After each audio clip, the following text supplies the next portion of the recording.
दोस्तों, आज की कहानी है पतिदेव मुझे मायके कब मरने के बाद जाने दोगे। दोस्तों, कहानी शुरू करने से पहले अगर आपने चैनल को सब्सक्राइब नहीं किया हो तो कर लीजिए ताकि आपके पास पहुंच सके हर नया वीडियो। पतिदेव भांजे की शादी में 4 दिन पहले जाऊंगी और 4 दिन बाद आऊंगी। मैं पहले ही बता दे रही, जिम्मेदारियों के नाम पर रोकने की कोशिश भी मत करना। बहुत निभावी जिम्मेदारी, अपना रोना मत चालू कर देना कि घर में मन नहीं लगेगा। सारे काम कैसे मैनेज होंगे। मिहिका ने अपने पति माधव से कहा, अरे क्या जरूरत है किसी के घर इतने दिन पहले जाने की और बाद में रुकने की। अपना घर देखो, जिम्मेदारियां संभालो। माधव जरा तेज आवाज में बोले, सबसे पहली बात वो किसी और का घर नहीं है, मेरी बहन का घर है। मैं कई बार नहीं अपने भांजे की शादी में जा रही हूँ। जिंदगी भर से अपना घर, उसकी ढेर सारी जिम्मेदारियां ही तो देख रही हूँ। आज तक मेरे मायके या कहीं और का एक भी शादी ब्याह बता दो जहाँ तुमने एक रात भी रुकने दिया। बस जिम्मेदारियों के नाम पर भागते हुए लेकर उसी दिन पहुंचे और जयमाला के तुरंत बाद भागते हुए चले आए। तब तो सासू माँ कहती थी, हमारे माधव को किसी और के बिस्तर पर नींद नहीं आती। उनके लाड़ने की इस आदत का खामियाजा जिंदगी भर मैंने भुगता है। कहीं भी जाते हुए पीछे से अपना सुर आलापना शुरू कर देती। जबरदस्ती रोकने की कोशिश मत करना मेरे माधव को।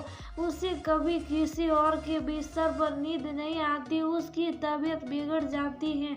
उनका बस चलता तो शायद कभी जाने ही नहीं देती, लेकिन दुनियादारी कुछ तो निभाती ही पड़ती है, वरना लोग उन्हीं को कहेंगे। और माँ के लाडले तो माँ की बात सुनकर ही उछलने लगते कि वह एक रात कहीं नहीं रुक सकते। तो क्या गलत फहमी थी, वह मेरी माँ थी, उन्हें मेरा ख्याल नहीं होगा तो कैसे होगा। अपनी माँ का नाम सुनकर माधव तिल मिला गए।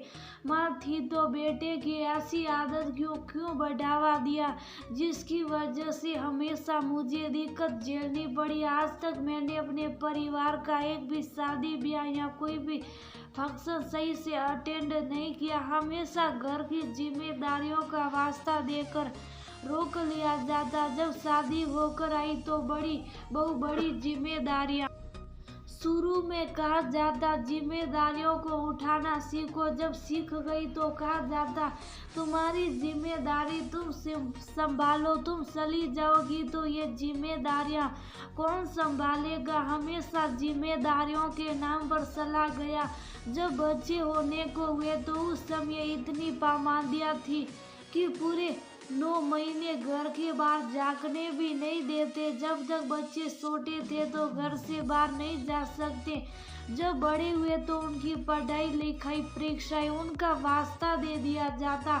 कभी देवर ननन की शादी तो कभी सासू माँ की बीमारी, कुछ ना कुछ चलता ही रहता। तब तक तो समझ में आता था, लेकिन अब क्या परेशानी है। अब तो बच्चे भी बड़े हो गए हैं। मैं अपने मन का कब करूँगी। जब ऊपर चली जाऊंगी तब क्या मेरा मन नहीं करता एक रात अपने भाई बहनों संग चैन से बिताऊं, उनके साथ हंसू बोलूं, अपने घर की शादी के पूरे फंक्शन अटेंड करूं। आपके घर में कोई छोटा सा भी फंक्शन होता है, आप अपनी बहन को 8 दिन पहले से बुला लाते और 8 दिन बाद भेजते हैं। वहाँ भी आप लोग अपना पूरा जोर चलाते। उसी तरह मेरे बारे में भी सोचिए।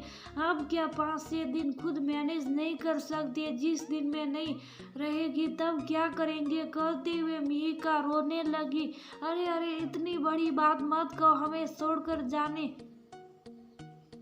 का तो सोचना भी मत। सच में जिम्मेदारियां निभाने के नाम पर तुम्हारे साथ बहुत ज्यादती हुई। कभी इस नजरिए से सोचा ही नहीं। आज तुमने अपने मन की बात कहकर बहुत अच्छा किया। तुम अपनी तैयारी कर लो और चली जाना, मैं नहीं रोकूंगा। तुमने शशि का जिम्मेदारियों का क्या है, कभी खत्म ही नहीं होती, मरने दम तक पीछा नहीं छोड़ती। सॉरी तुम्हारा दिल दुखाया माधव, ये जिंदगी बहुत छोटी है, पता नहीं कब क्या हो जाए, कुछ पता नहीं।